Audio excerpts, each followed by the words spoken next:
Sunrise Studio was founded in 1972. Sunrise is the and Gundam revolutionized studio. how anime was made. Instead of having a production revolve Whoa, they changed the anime production process? around a single person, they created the role of producers who invested in anime together to mitigate risk. This helped them create many classics like Cowboy. They're responsible for the producers?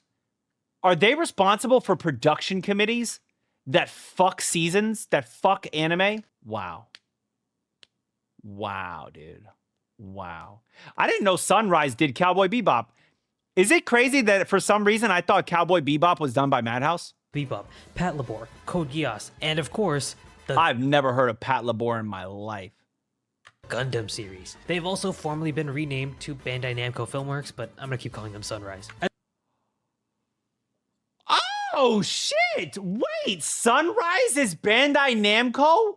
Holy shit! As a studio, they're well known for their fluid animation sequences, which gave them the nickname Sunrise Smooth. Honestly, fire cocktail. Like Toei, because they are so big, they have a ton of smaller teams simultaneously working on their projects. And because of that, it's also a mixed bag. Sunrise as a studio is hugely influential. I mean, just take a look at how popular Gundam as a series is. A lot of that can be attributed to Sunrise's great anime adaptations of the franchise. In addition, they produce a ton of great classics and have the name recognition to pull in industry veterans. And that's not the only genre that they've revolutionized. That's fair. Love Live was created by Sunrise Studio as well, and has pretty much made anime idol girls that much more popular. And in terms of working conditions, it seems that Sunrise is pretty good and treats their full-time employees well. Studio Gainax was Treats their full-time employees well. founded in 1984 and used to be considered the GOAT of anime studios. Yeah, Gainax is the fucking Ava studio. First big commercial success is considered to be Gunbuster, which is still a heard of widely it. influential anime, but they would end up making something that was even greater. One of these university students who founded Studio Gainax was named Hideki Anno,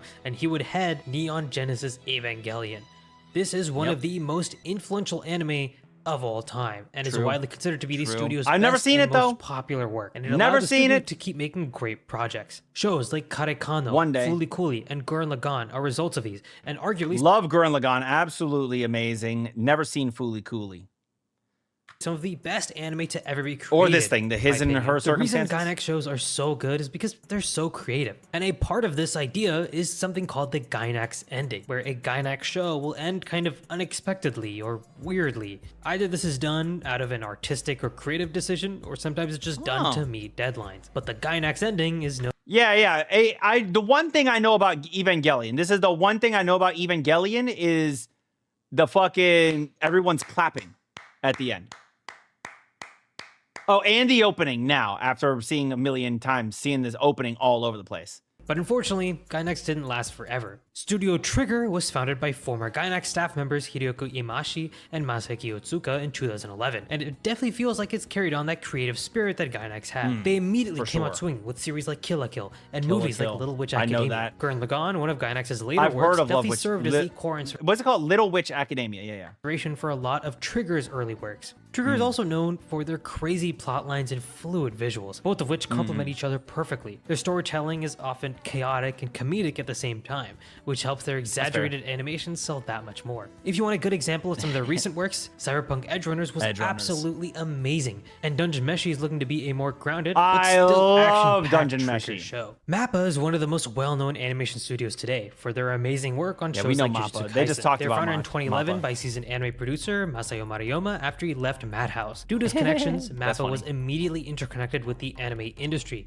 But in 2016, Maruyama left and was replaced by Manabu Utsuka, which What? resulted in huge changes to the company's culture and goals. Mappa as a studio now more has a reputation of being very reckless. They've grown extremely fast due to taking on a bunch of projects and still being able to deliver quality animation. But of course, we talk about anime, we have to talk about their work practices and how they get that quality animation in the first place. Everything from the scheduling, the work hours, and even the culture has been criticized at Mappa. This became a I did not know Buddy left Madhouse to start Mappa, and then he left Mappa or got forced out or whatever. Holy shit. trending topic during Jujutsu Kaisen's second season. Animators on Twitter revealed that their time at MAPPA was horrible. One person who worked on the final part of Attack on Titan said that they finally got to go home after 3 days. Like, MAPPA, what are you doing to the animators? Let them out, please. Unfortunately, MAPPA has zero to little reason to stop their practices because the properties that they're adapting are some of the biggest in the world, like Vinland Saga Season 2, Chainsaw Man, and Attack on Titan. They also have a ton of connections within the industry, and that's why they're able to get so many talented animators in their studio despite the horrible pay and working conditions. I only hope that it can get better because MAPPA is truly working these animators. If anything, pay the motherfuckers, you know what I mean?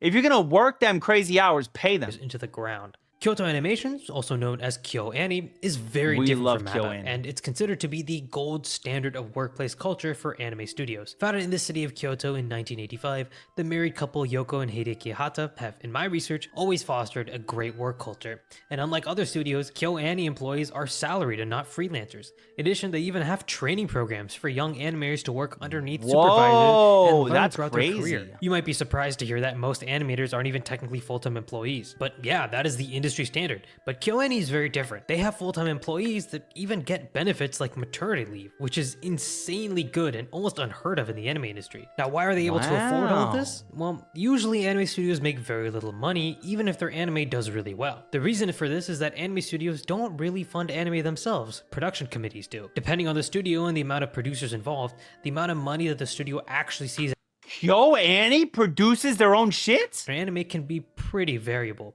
MAPPA, for example, doesn't usually keep a large slice of the pie. KyoAni, on the other hand, he has a huge slice when they produce anime. But why is there a difference? The reason is very unique to KyoAni. In 2009, they started hosting the annual Kyoto Animation. Oh, this is something I'm kind of aware of, right? The people that, like, for example, they basically, what I'm thinking of right now is Violet Evergarden and Sound Euphonium. They won an award and basically were chosen to have the stories adapted. So I guess they had the rights to it or some shit. Awards in 3 categories: original novels, manga, and scenarios. And a lot of their biggest work have come from these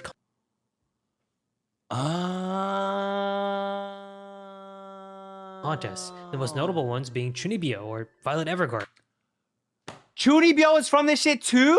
Or even free. This means that even if the anime doesn't do amazing, they still make a majority of the revenue from that anime because they are licensing those projects. And because KyoAni doesn't have this pressure of external producers, they can also take way longer to work on their anime. That's why when you watch our shows like Violet Evergarden or Hibiki Euphonium, you can see the love and care in every single shot. I mean, come on, genuinely, look at this animation. This is some of the best animation that the medium has to offer, and all the employees were treated fairly. It's the best of both worlds. Their work culture and business model has been very successful, and I hope the best for them, and I hope... Well, admittedly, this is like animation. Is this this is an episode. This shit looks like a fucking trailer. Best of both worlds. Their work culture and business model has been very successful, and I hope the best for them, and I hope more anime studios... Yeah, it's a trailer. It's not like the actual show. ...to move in this direction. 最後までご視聴いただき、ありがとうございました。この動画が気に入ったら、ぜひ高評価とチャンネル登録をお願いします。次に見たい動画のリクエストがあれば、コメントで教えてくださいね。それでは、次の動画でお会いしましょう。